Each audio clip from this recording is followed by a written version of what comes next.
And hello once more, ladies and gentlemen, boys and girls. Welcome to another edition of the Druids Dozen.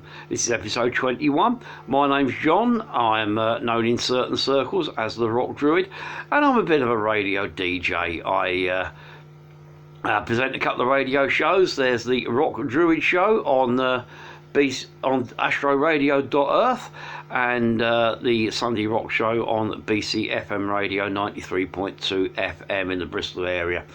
And basically this video was just something that I do to mark a bit of time during lockdown. I've acquired over the years a substantial record collection and I love talking about music, so just gives me a chance to wave a couple of albums in front of the camera and chat about them for a bit. So without further ado, let's start with this week's dozen. Kicking off, glasses first, got to remember me bins. That's better. Starting off with this one. Yeah, Fistful of Metal by Anthrax.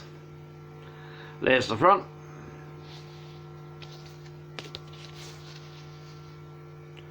There's the back.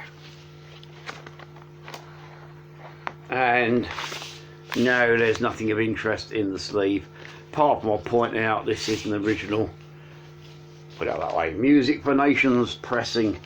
1983 was it this one came out? Let's have a look. 1983. Wow. Now, this album here is like the debut album by New York thrash metal legends Anthrax, and part of that first wave of thrash, you know, that brought us out. What's the things like the Metallica's first album, the early ones from bands like Testament and Megadeth, etc.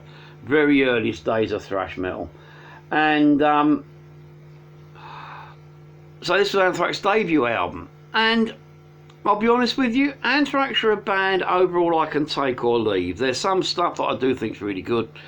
Other stuff I do think is a bit cheesy.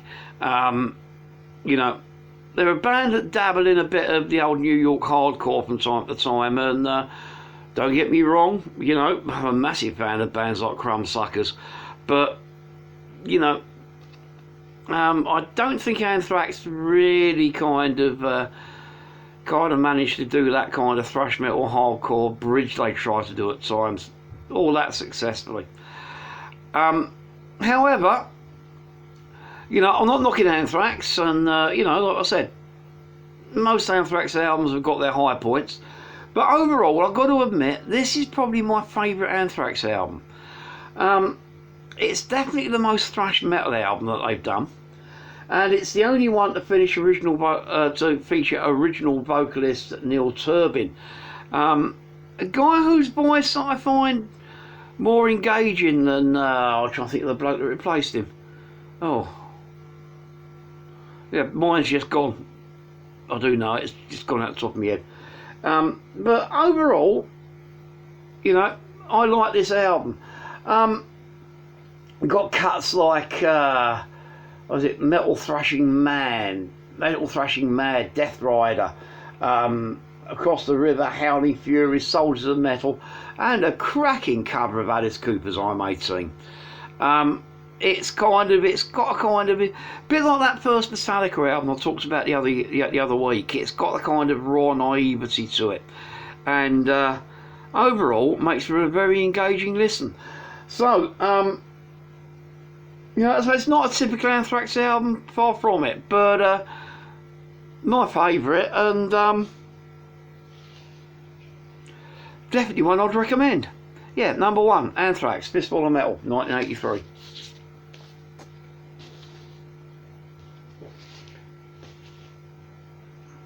Okay, going to go to the CD next, and we'll have this one. This is the Scuzzies by the Scuzzies. There's the front.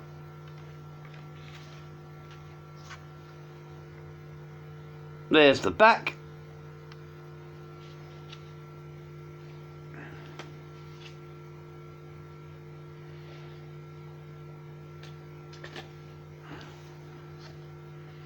Oh, sorry. There's the disc. And what lays behind the disc is the Scuzzies in a London cafe on the street.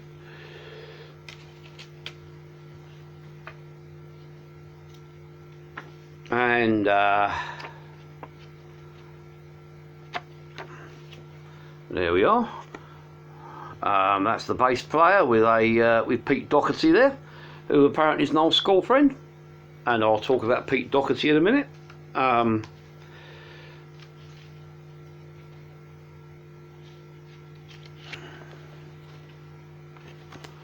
There's the band.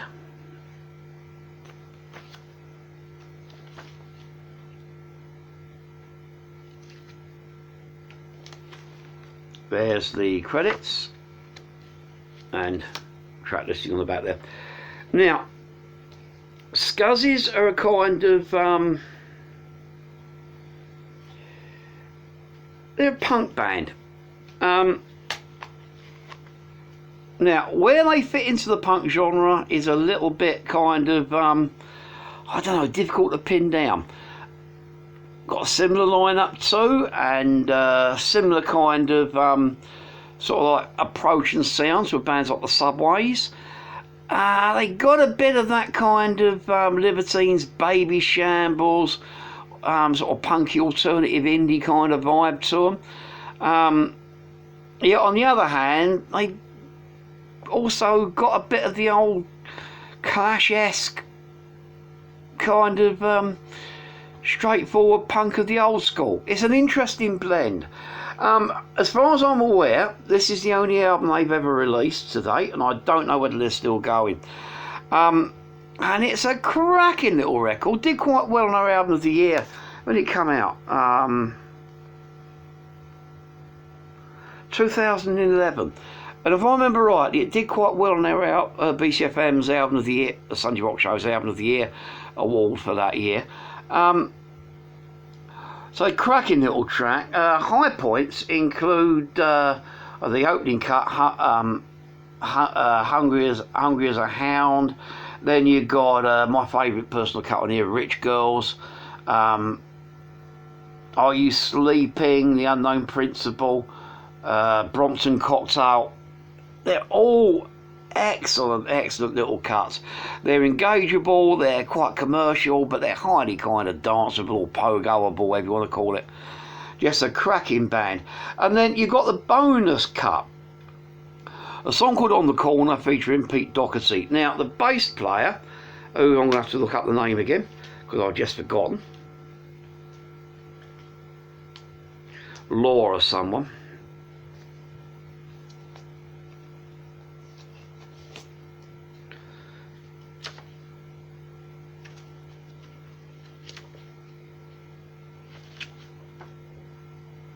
Yeah, Laura Clark, the bass player.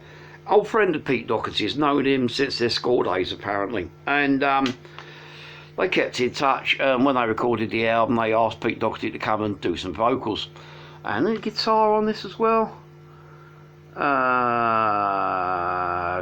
remember. But anyway, Mates are a great cut. It's a real kind of... oh God, yeah, it's a great little punk number, and you know, and I've got a soft spot for Pete Doherty. You know, I know the guy's got his problems, but you know, from what I've never met the guy myself, but I've spoken to various people that do know him, including Laura from here, and they do turn around and say that he's a really nice guy, and half his problem is he can't say no. Do you want a big bag of heroin, Pete? Oh, I can't be rude to say no. Consequently, he has demons to fight. But anyway, that cut just kind of as a bonus cut, just makes this album complete. It's a cracking album. Like I said, I don't know what the Scuzzies are up to these days. You may have to do a bit of digging to find out. But if you fancy tracking this album down and you're into, say, like bands like the Subways, etc., You know, or maybe you're into the Libertines or Baby Shambles and just want some extra Pete Doherty in your collection. This is pretty good place to go. Yeah, the Scuzzies by the Scuzzies from 2011. Okay, vinyl next, and a bit of new wave of British heavy metal.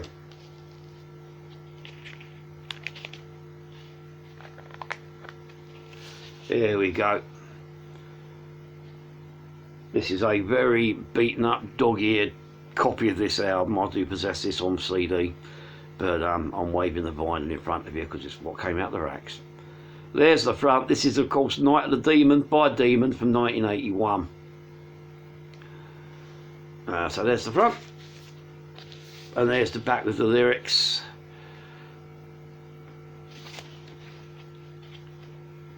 No, nothing on the inner sleeve. This is a Korea original pressing.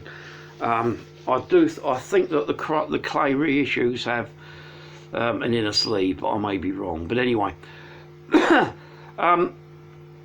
Demon. They've come up a couple of times on this show now, and on these blogs, and yeah, I make no apologies for dragging Demon out again. They are one of my favourite bands of all time.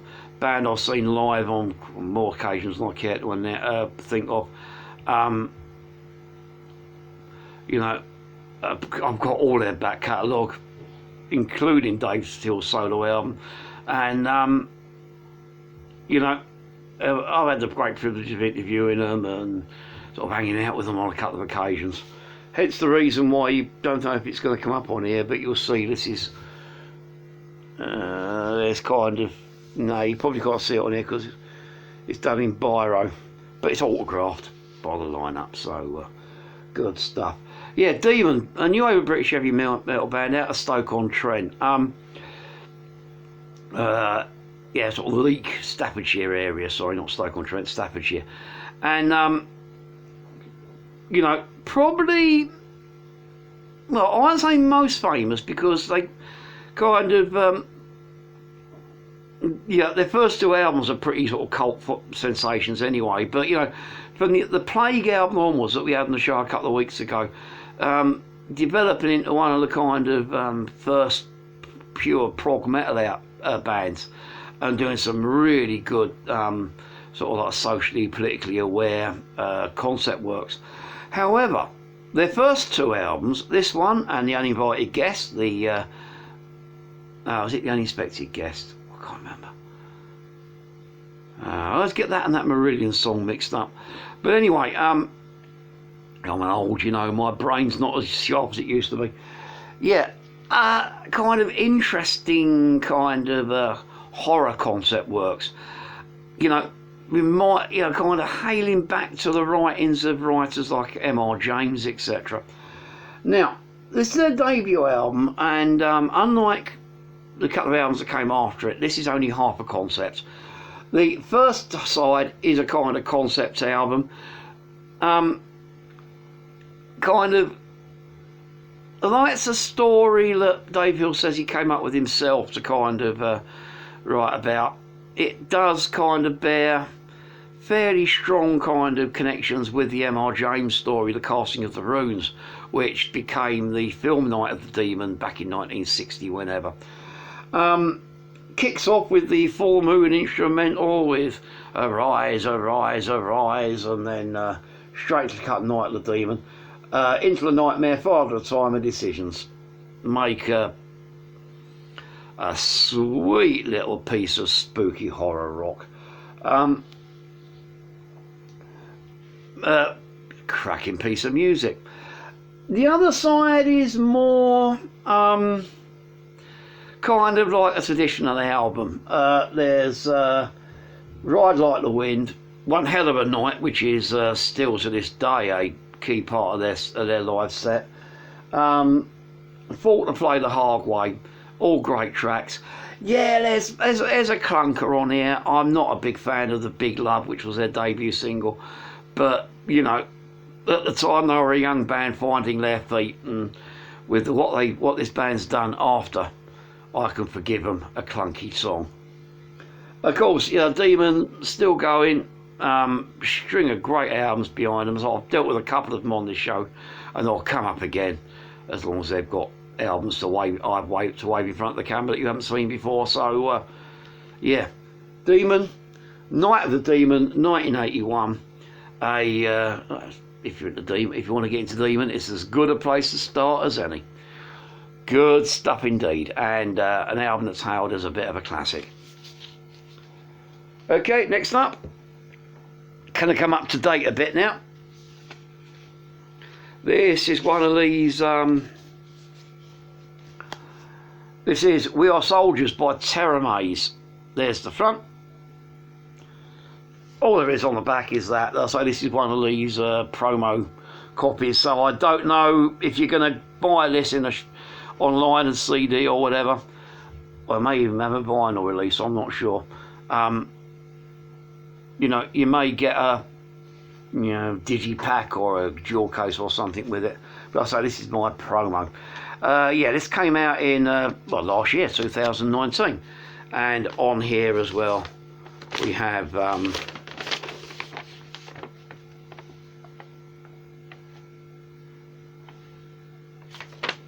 again, it's a you can pause and read should you want, but it's the press release that came with it. Now,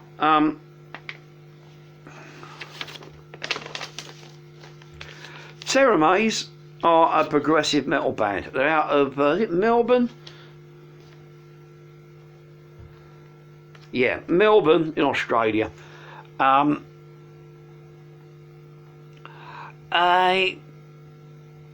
Maybe a tad degentist in places, but not to the extent that makes them unlistenable. Yeah, I know a lot of degent can be a bit messy, but these, to keep the degent under control, it's kind of still heavy, rough around the edges. If you like bands like Persiricon, like I say, More I See, maybe.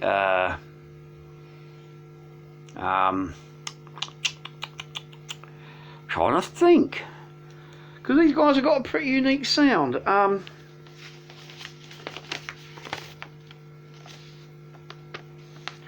Yeah, I suppose there's hints of bands like Machine Head in here as well, but you know, they're a band that you've really got to give a listen to kind of get an angle on where they're coming from. But just for the voice to say, it's loud, it's fast, it's heavy, but it's quite intelligent as well. 10 tracks on here. Again, hard to pick which is best. From what I remember, Control, Conquer, Collide's pretty damn good. It's all pretty damn good, but Depopulate, We Are Soldiers, the title cut. Weight of Humanity, oh good, powerful, very metal, you know, throw the horns type stuff. Yeah, a band that's kind of, I've got a couple of albums by and I'm beginning to develop a bit of a soft spot for, and I'm really, and as soon as I come up with it, I haven't played this for a good few months, so as soon as I finish recording this while I'm doing the upload, this album's going to get another spin so I can kind of revisit it again. Yeah, but overall, Teramaze, so Australian prog metalers, well worth, kind of a band that's well worth exploring. So they've got a couple of albums out. I've got at least 2 of them. There may be more, but I'm not sure. But anyway, but give them a listen. You may like. Teramaze, We Are Soldiers, only came out last year, so you shouldn't have too much trouble finding it. Okay, next up, going to go vinyl. We're going to go double vinyl. And something else to shock you. Elton John, Goodbye Yellow Brick Road. There's the front. There's the back. I can fold it out like that because it's a double gatefold. Does that. There's the back again. And then if I turn this round this way, you've got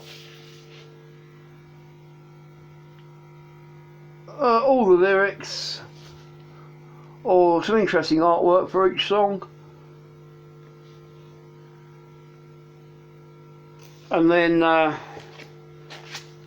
only get one disc out because they're both the same. Well, not the same, but you know, both got the same effects. I'll weigh this out and go, woohoo, limited edition yellow vinyl.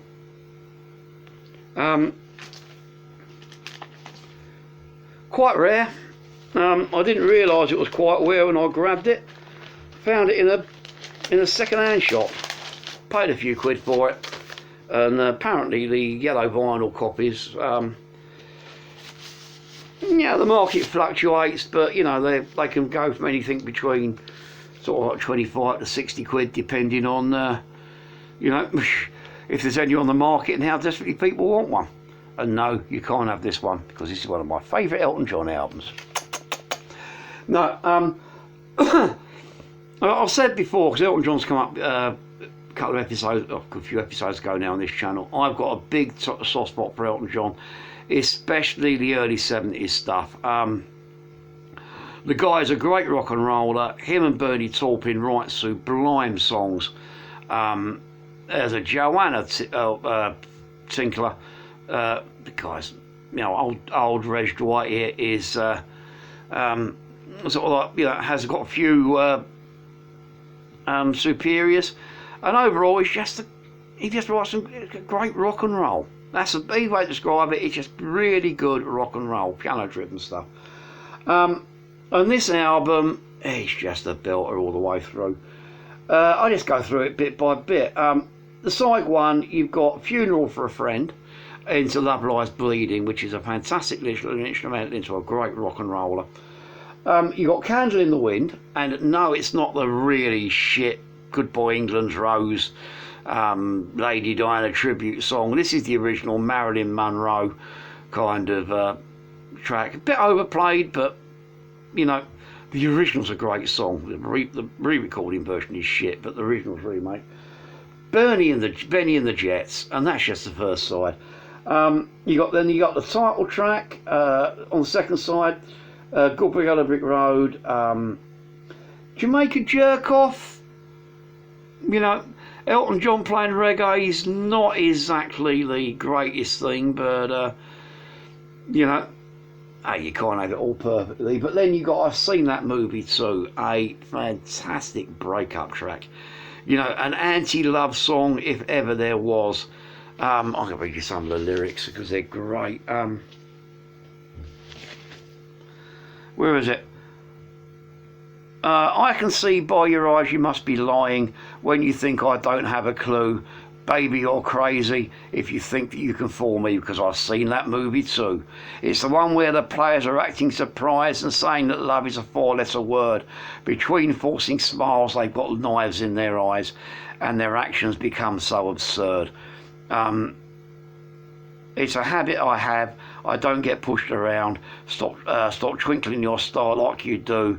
I'm not a blueprint for all of your B films, because I've seen that movie too. Amazing song. You know, and old Elton delivers it with a kind of bitter snarl to him. You know, love Elton John's a vocalist as well. The guy's got, you know, ultra expressive. Moving on to the third side, highlights include Ballad of Danny Bailey. Some punk with a shotgun's gone and shot young Danny Bailey, blew him away outside of Datsonville Motel, whatever it's called. Dirty Little Girl, all the girls like Alice. They're, got the kind of all the girls like Alice almost veers into metal territory in places. You know, Elton John could get quite rocky when he wanted to. And on the last side you've got well, the highlight is of the last side is, well, you've got Your Sister Can Twist But She Can Rock and Roll, and then the classic Saturday Night's All Right for Fighting with just this, with that amazing riff. Da-na-na, da-na-na, da-na-na, da-na-na, da-na-na. Oh, brilliant stuff. An album that I've had for many years. I grabbed this in a second-hand shop, not realising that it was the rare vinyl version. I thought, oh, I like a bit of Elton John, I'll give that a listen. And I've loved it ever since. So, When did this come out? He says, trying to remember. 74, something like that. 1973. This came out. My opinion, probably the best Elton John album, or album sex. It's a double. But you know, and if you want to really experience some Elton John at his best, you know, and you're thinking that I'm going mad rabbiting on about old Elton, give this album a listen. You will not regret it. Elton John, Goodbye on a Vic Road. Okay, next up, we'll have this one. This is Puppy Days by Skinny Dog. More pop punk kind of thing. There's the front. There's the back.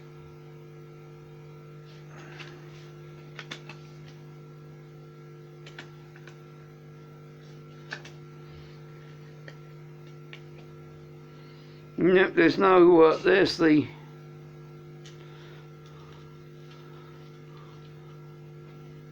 inner sleeve with number 18 of 50. Yeah, there's only 50 copies of this CD in existence, and I have one of them. And there's the back of the, not, it's only a folded piece of paper, it's not anything kind of booklet wise and that.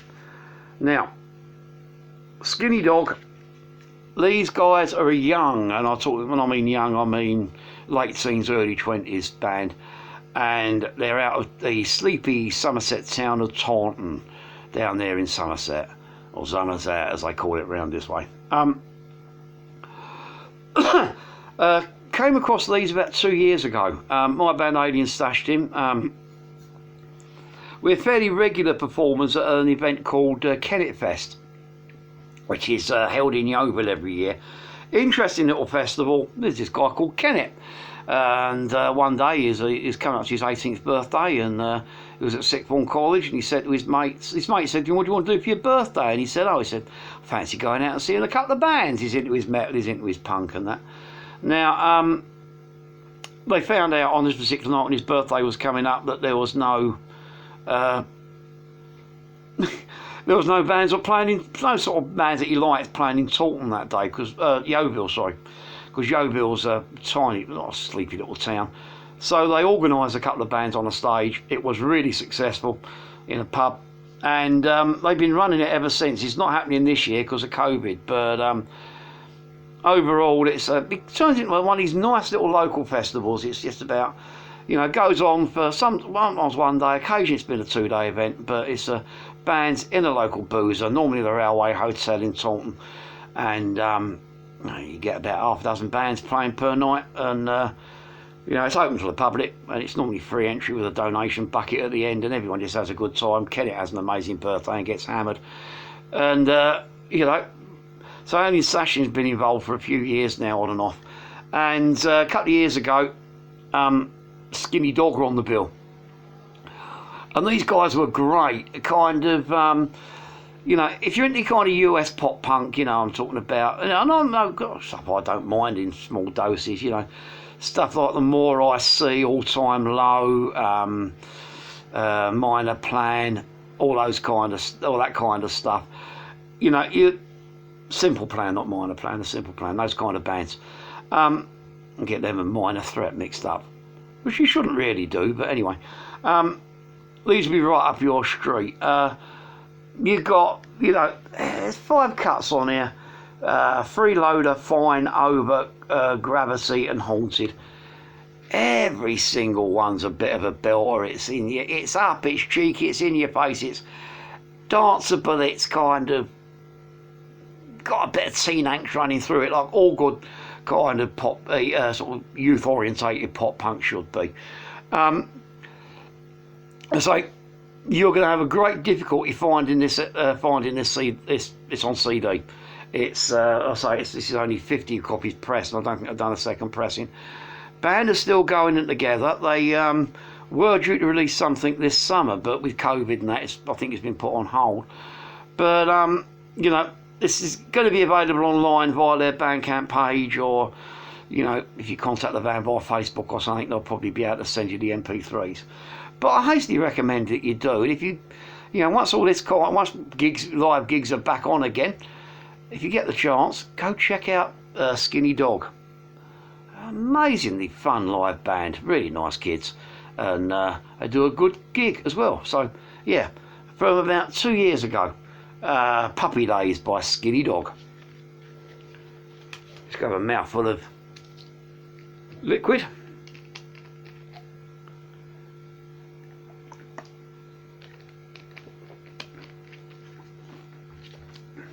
Ah yeah.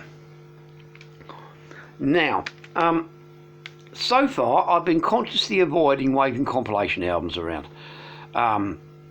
mainly because I tend to get compilation albums as kind of a DJ kind of thing. You know, I don't do it a great deal at the moment because of the lockdown, but I do occasional live DJ sets, you know, supporting bands in pubs or just providing some music in the local some of our local boozers and live venues for the evening. Normally I get a few compilation albums because it's easier to just take a memory stick with, you know, Best of Bon Jovi on it, or Skid Row, and a load of Skid Row albums, just saves a bit of processing power on the old laptop. But this one I'm waving around because it's well, it's not one of those kind of compilation albums. This is one that I picked up from the man himself. This is Sunset of a Legend by Alan Clayson and the Arganauts. Now, Alan Clayson, he's a bit of a rock and roll guru. From the same kind of stable as people like Roy Harper and what's his name? God, did I'm your Bunsen burner. Oh, again, forgotten. Name's gone. John Otway. Those kind of people. Slightly punky singer-songwriter. Maybe hints of Robert Calvert in his approach as well. Yeah, Robert Calvert solo stuff kind of thing. The guy's also a very, very respected music journalist and writer. He's written seminal books on members of the Beatles and Led Zeppelin and Eric Clapton and all this kind of thing. And came across him because he's got his own band, the Arganauts, that do these interesting, quirky kind of, not exactly punk, although it's punky, kind of alternative rock stuff. Hard to describe his style. It's just not very heavy and it's very kind of easy listening, but it's what it lacks for in kind of maybe oomph, it more than makes up for in attitude, if that makes sense. This is a kind of double CD compilation set. So there's the front, there's the back. I have got a couple of albums by this guy as well, but his stuff is obscure, patchy and hard to find.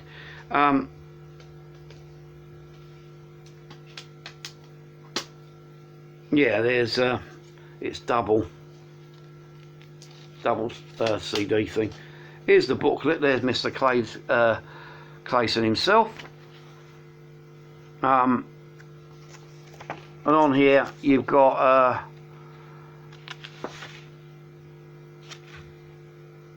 discography, sleeve notes, track by track breakdown, and it's probably a seminal collection of his stuff. I think it's fairly complete as far as recordings go, although since this came out in, when was this compilation reissued? 2006. I know that he's got at least one solo album, and Clayson the Argonauts album has come out since. It's just very good. Like I said, if you're into people like John Otway, Roy Harper, Robert Calvert solo stuff, maybe even people like B.A. Robertson, etc. You know, this guy is great. So I came across him when Alien Stashing were kind of roped in to support him a few years ago. I fell in love with the guy's music, and he became a bit of a Stash Team fan as well, which I'm quite pleased with. But amazing performer, and we've played with him a couple of times since as well. He's just a legend. I mean, the tracks on here, my favourite track on here, Days in Old Rotterdam, which is a story of a Luftwaffe pilot after the war going back to Rotterdam, where he was stationed in 1943, to try and find the girl that he was in love with and the daughter and the child that she bore him. Real sweet, heartwarming track. A Rake's Progress, Edwin the Fair, Landlocked Sailor, which was bizarrely a bit of a hit in Germany, Eleanor in Bondage, The Land Waster, Soul Invictus, Pagan Mercia. Yeah. The guy's got some really kind of, his lyrics vague between the kind of sweet and accessible to the quite esoteric, and are very, very good. Or then on the other side, you've got a live gig from the Roundhouse in London for 1977, a live complete set, including some interesting covers, including Pink Floyd's Arnold Lane and Elvis Presley's Hound Dog. Just really, really good. Like I said, if you've never come across Alan Clayson, I'm not surprised if you haven't, because the guy is cult sensation kind of personified. Please do check him out. This is a good place to start, because this is basically, you know, easily the best of, if not nearly everything he'd done up until this point, or his early days at least, and his later stuff's just as good. Yeah, so check him out. And this is a compilation album with a live bonus set, Sunset of a Legend by Alan Clayson and the Arganauts, and you get to see him live as well. Do so. Spine tingling performer. Okay, we reached a bit of vinyl, and this is this week's Ultra Obscurity, on the vinyl side at least. There we go. There's the front. This is the eponymous album, as far as I'm aware, the only thing they released by a band called Slug the Nightwatchman. There's the front.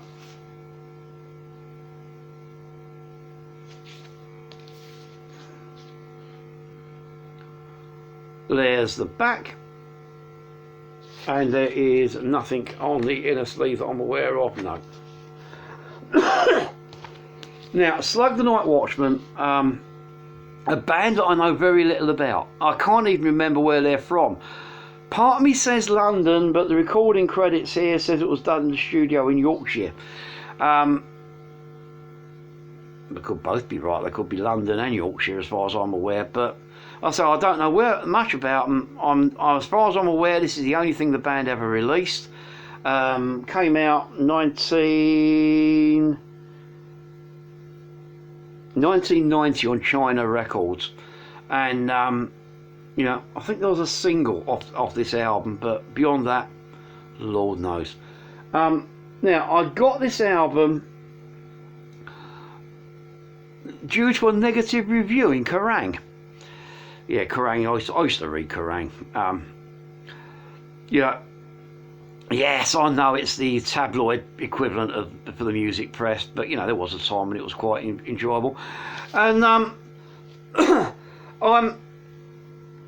you know, and it's like, I've been reading Kerrang since the early 80s. I think issue 3 was the first one I brought, and I was reading it right through until around about the mid 90s, but or maybe early 90s. But anyway, over the years, as you read the reviews especially, and this isn't, I can't remember which reviewer it was, but you get to know what reviewers like and what they dislike, and sometimes if a reviewer dislikes something, you think, well, actually, if he dislikes that, I might like this.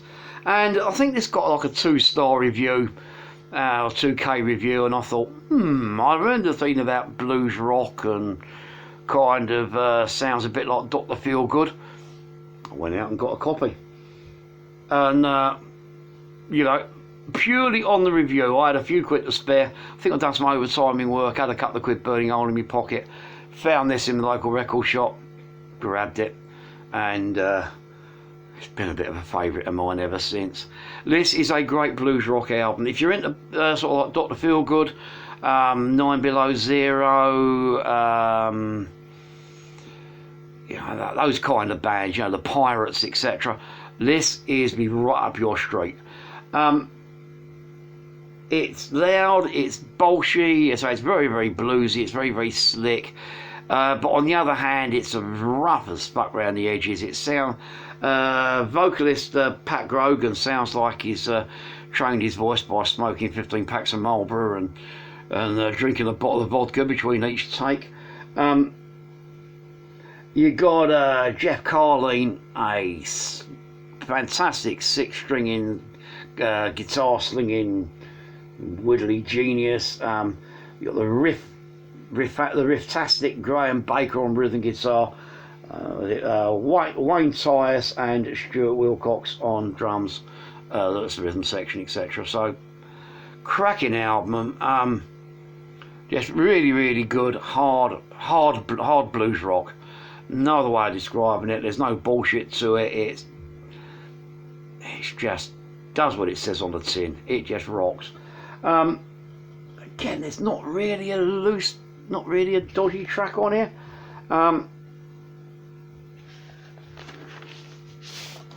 Just checking some composer credits.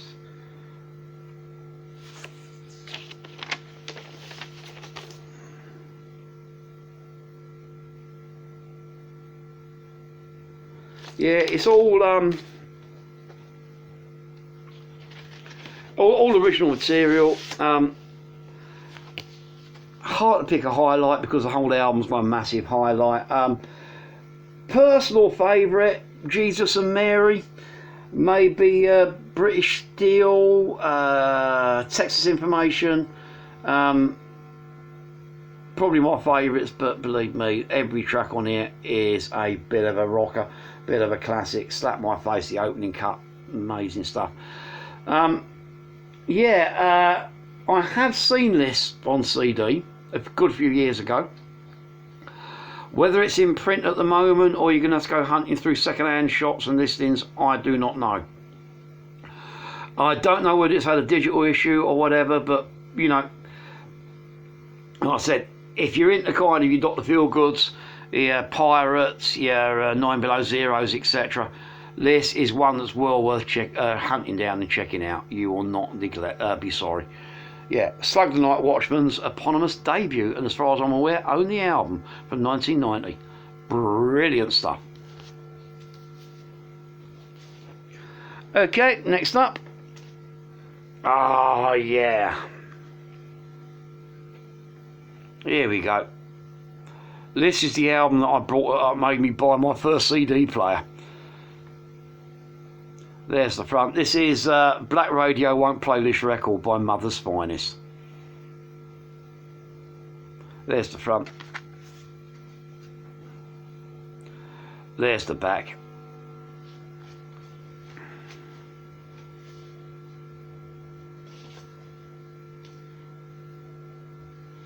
Just a disc, nothing spectacular there. Booklet. Well, again, it's not a booklet, it's a fold out thing. There's the Mother's Finest people. There's another picture of them all together. And on here, lyrics. And bloody hell, the original receipt.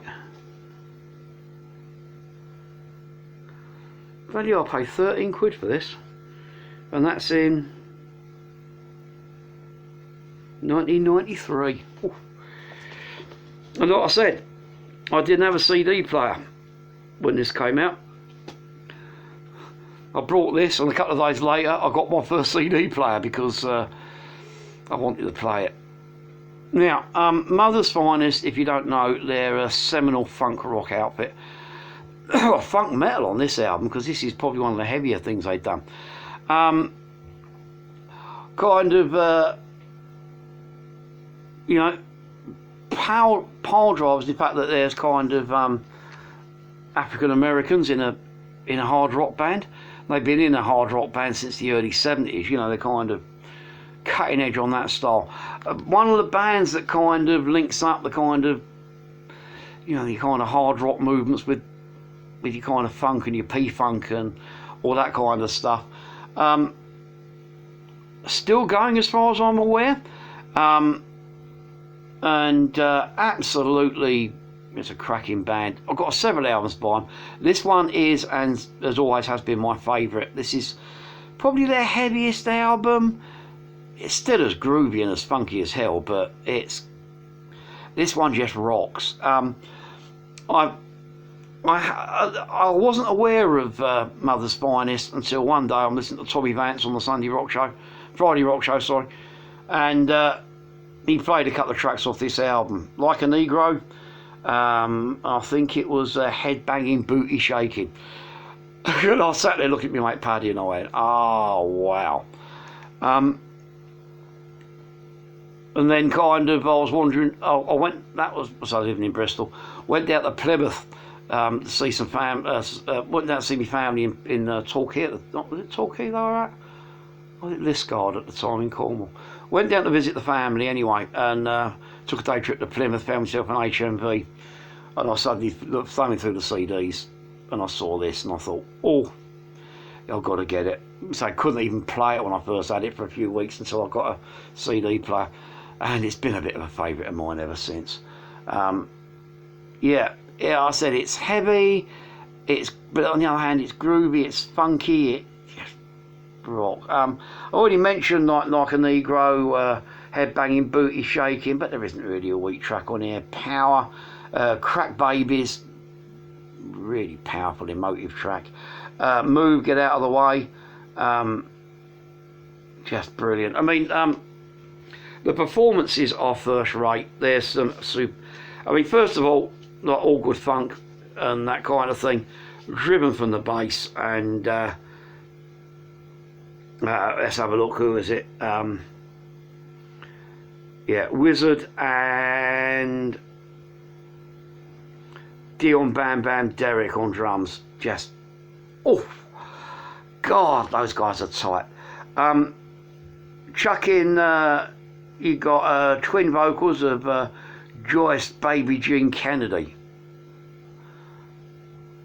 Maybe second only to Tina Turner in kind of soul power, in my opinion. Then you got the male vocal of Glenn Murdoch, provide a kind of gritty, almost kind of like gravity counterpoint to Joyce Kennedy's female lead. Chuck in the guitars of Jimmy John JB, whatever his name is, who can funk and chop it, and then again he can scream and say the one riff as well. Brilliant album. Brilliant album that's got very few, if any, faults. If you want to if you've never heard Mother's Finest, do yourself a favour and check them out. And I'll start with this album, because this is probably, if you're a rocker, this is probably the heaviest, the most rocky, and most accessible album they've done. Not that the other stuff's any worse, because this stuff's pretty damn good, but this is my recommending start point. Yeah, Black Radio won't play this record by the fantastic Mother's Finest. Okay, we shall have this one. This is Roger Daltrey's Under a Raging Moon. There's the front. There's the back with old Roger Dodge there. And you've just got lyrics and album credits on here. Now, Roger Daltrey, this came out, I want to say 85. And I'm right by saying 1985. Not long after the Who went on, did a couple of those albums with, what's his name, with the bloke from the Faces on drums. Can't remember his name. But anyway, and then they sort of went on hiatus for a fair number of years while they all went off and did solo projects. This was one of Roger Daltrey's solo projects. Now, a lot of Roger Daltrey's solo stuff I can take or leave. I love Roger Daltrey's vocals. He is one of my favourite vocalists, but sometimes, on his solo albums, the material's a bit lacking. Fortunately, on this one, that's not really the case. There's one track on here, The Pride You Hide. maybe two would move better in the night that aren't brilliant. But on the other hand, you've got the opening cut After the Fire, which I think's a Pete Townshend collaboration. Yeah, written by Pete Townshend for Roger on this album, which is all about the Who playing at Live Aid.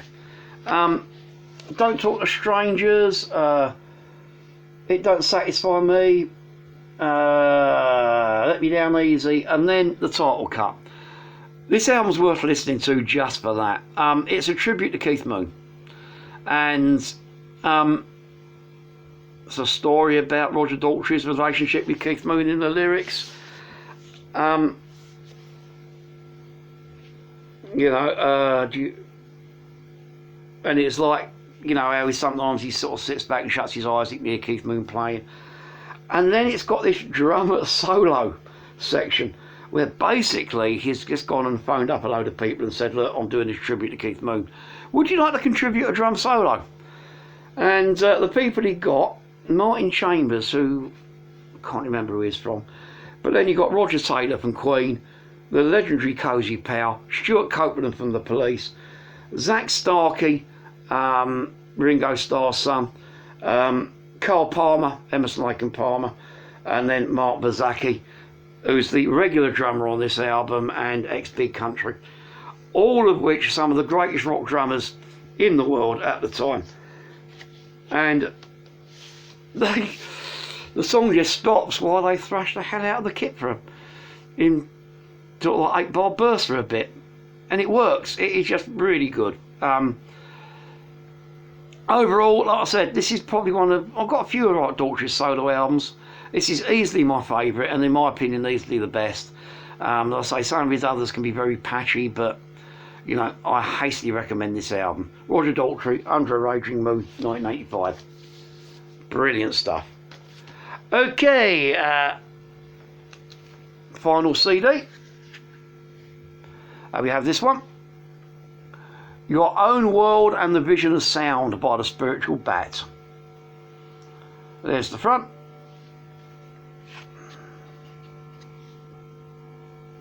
There's the back.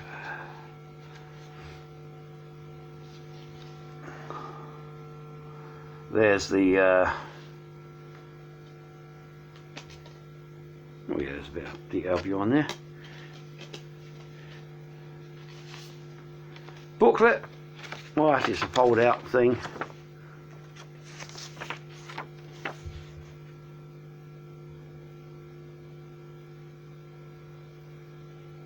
There's the there, and it's there. Now, we're talking goth. We're talking Italian goth here. Spiritual Bat, absolutely storming band. Came across these because I've mentioned a band called Cowder Pavonis on the on this vlog in the past, and you know, Alien Stashed and Cowder Pavonis, we, as two bands, we gigged together a fair bit. And then a few years ago, we were playing at the Thunderbolt in Bristol, just a kind of, was it Cowder Pavonis' 20th anniversary gig? I'm not sure. It might have been their 20th anniversary show. And the support, the opening band on the bill were this lot. Now, there are two-piece in the project. There in the studio. There are two-piece. Dario Passamonte on guitar and does the arrangements, and then you've got Rosetta Guri on as a vocalist and does synth programming, etc. And then you've got they sort of tend to pick up, sort of like, got a number of friends with them, a bass player and a keyboard player and a drummer that they pick up to go live with. Just a really good, fantastic band with a fantastic performance, made doubly so when you realise the guitarist is totally blind. You know, is wandering around the venue with his white stick, chatting away to people, and then he gets led on stage. He puts his white stick down. Someone hands him a guitar. He puts his hands on the fretboard, and then he kind of the guy was sublime, a fantastic player, both lead and rhythm. And I'm not just saying it because he's blind and he's patronising. I'm just saying the guy is a great guitarist despite being blind. You know, as someone that, as a guitarist myself, that spends probably too much time staring at his fretboard, you know, I salute the guy for it. They did a fantastic performance that night, and I've been kept in touch with them ever since. This is a fairly recent album of theirs. 2017 this came out. I think they've got other albums out as well. But yeah, this is a great record. Tracks like My Own World, Guilty. The Human Museum is probably one of my favourites. Caress the Scar, A Cure, just brilliant. It's kind of dark, it's gothic, it's almost erotic in places, but overall it just amazing. If you like your goth and you want something a bit kind of excellent to go in your collection, or just a bit of goth curious, highly recommend this. Your Own World and the Vision of Sound by the Spiritual Bat in 2017. Great stuff. Okay, I'm running short of time, so I better get through this one lastly. Though this one doesn't really need a great deal to say about it. Iron Maiden, Caught Somewhere in Time. There's the front. Well, Somewhere in Time, Caught Somewhere in Time's a single, isn't it? There's the front. There's the back.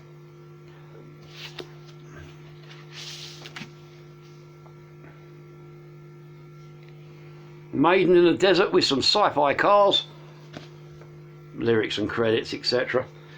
Now, I know with Maiden out there, I'm preaching to the converted, and I'll just turn around and say that I really like this album. It's one of my favourite Maiden albums. You know, Maiden, you know, are a band that I like, but there are some of the things that I'm not too keen on. I mean, I'm not a big fan of the Seventh Son album. Don't really like the Blaze Bayley stuff. There's, you know, I'm not really a huge fan of Steve Harris's songwriting and lyrics. I mean, for example, on here you've got Alexandra the Great. You know, it's kind of, I've read a history book, I'm going to kind of, you know, sort of spit it out to a 5-year-old kind of lyrics. Yeah, it's not the type of songwriting I'm really into. You know, although I'm not knocking Steve Harris as a bass player and a music writer, don't get me wrong on that. It's just his lyrics I've got a problem with. But on this album, you know, this has got more highlights than that. Wasted Years, one of my favourite Maiden tracks, for example. Sea of Madness, Heaven Can Wait, Deja Vu, Stranger in a Strange Land, Loneliness of a Long Distance Runner. All great tracks, all brilliant stuff. I mean, Bruce Dickinson's on form, the whole band's on form, you know, rocking it. Backed up by a fantastic cover, which I could spend an whole hour video just exploring this cover, pointing out the little hidden references, but there's references to not only to lots of Maiden tracks, like and bits of Maiden history, like you know, you got the reference there to the what was it, the Women in Uniform single. Try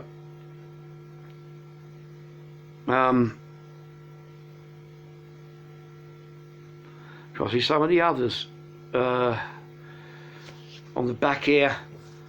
Yeah, you got like the Aces High Bar, you know, things like the Ruskin Arms where the band used to drink when they were performing, you know. But there's also the Ancient Mariner Seafood Restaurant, etc. But there's also, you know, Doctor Who's TARDIS. There's a Klingon bird of prey over here somewhere in the Star Trek Voyager, whatever it is. You've got, yeah, you know, references to Ray Bradbury and yeah, the whole thing looks like Blade Runner, etc. Loads of sci-fi kind of thing to kind of lose yourself with. Yeah, album 1987. I think it was 87, maybe 88. Something. Having a quick look. 86, was it 86? Bloody hell, it's 86, that long ago. Yeah, just a great record. One of the Maiden's career highlights, in my opinion, and one that should be in everyone's collection. Not my favourite Maiden album, that's probably Number of the Beast, but overall, I like this lots. So,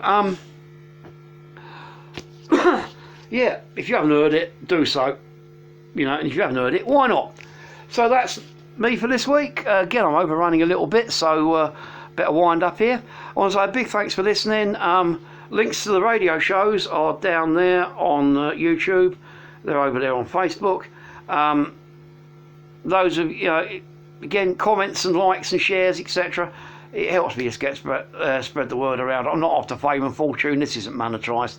This is just me wanting to share my love of music with the world. So if you love the music, give me a hand and share. So from me, and from these guys on my Facebook are getting a few of their own comments. So from me, Albrecht and Urbane, I want to say big thanks for listening. And until next week, peeps, I'm out of here and goodbye. Be good, stay safe, and metal.